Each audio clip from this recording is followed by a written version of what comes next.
Лапша салатты естулеріңіз бар ма? Бұндай рецепті көрмеген болсаңыздар, онда видеоны соңына дейін көріңіздер. Тәбетті ашатын, иісі мұрынды жаратын өте тойымды тағам. Мен ерекше баланың анасымын. Бұл каналды аутизм диагнозы қойылған ұлымның болашағы үшін жүргізіп бастағанмын. Сіздердің қолдауларыңыз ол маған тіркеліп, лайк басып, комментарий қалдыру. Лапша салаттың құрамы өте қарапайым және жасау тәсілі өте оңай. Бізге керегі 300 грамм ет, 2 дана сәбіз, 700 граммдай лапша, 2 тісше чеснок және қара бұрыш, тұз. Етті жұқалап, ұзыншақтап турап аламыз.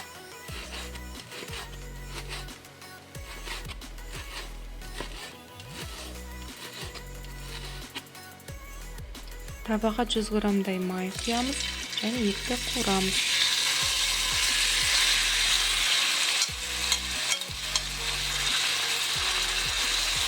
Жарты асқа шыққан көбірек тұз саламыз.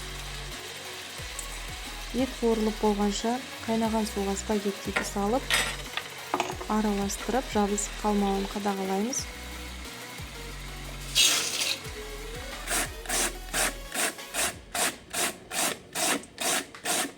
Спагетти мен етіміз дайын болғанша сәбізді теркадан өткіземіз. Қуырылып болған еттің үстінен жарты кесе су құямыз. Орташа отқа қоямыз. Спагеттиді сүзгішпен сорғытып, суын әбден құрғатамыз. Еттің суы тартыла бастаған кезде сәбізді қосып, 7-8 минуттай орташа отта пісірамыз.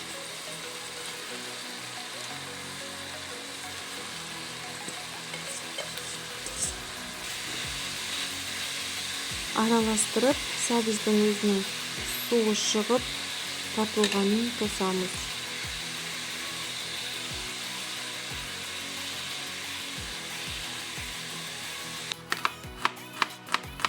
Сәбіз қуырылып болғанша 2 тісше чеснокты ұсақтап тураймыз.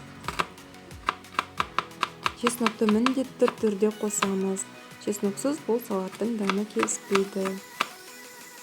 Айтпақшы, мен сіздермен анамнан үйренген лайфхакпен бөлісе кетейін. Спагеттиді қайнатқан суды төкпей қойып қойыңыздар. Артынан майлы ыдыстарыңызды салып, майын кетіріп, сықырлатып отырып ыдыстарыңызды жуып аласыздар. Бұрын біз бала кезімізде, фери жоқ болып қалған кезде ыдыстарды осылай жуа салатынбыз. Тағы қандай лайфхак білесіздер, жаза кетіңіздер.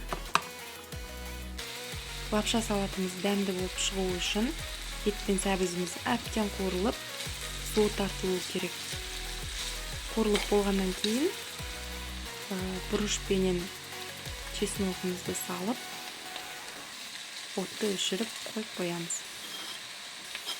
Салма суығаннан кейін лапшамен араластырамыз. Рецепт ұнаса, маған тіркеліп, келесі видеомды жіберіп алмас үшін қоңырауды басып қойыңыз. Ас болсын.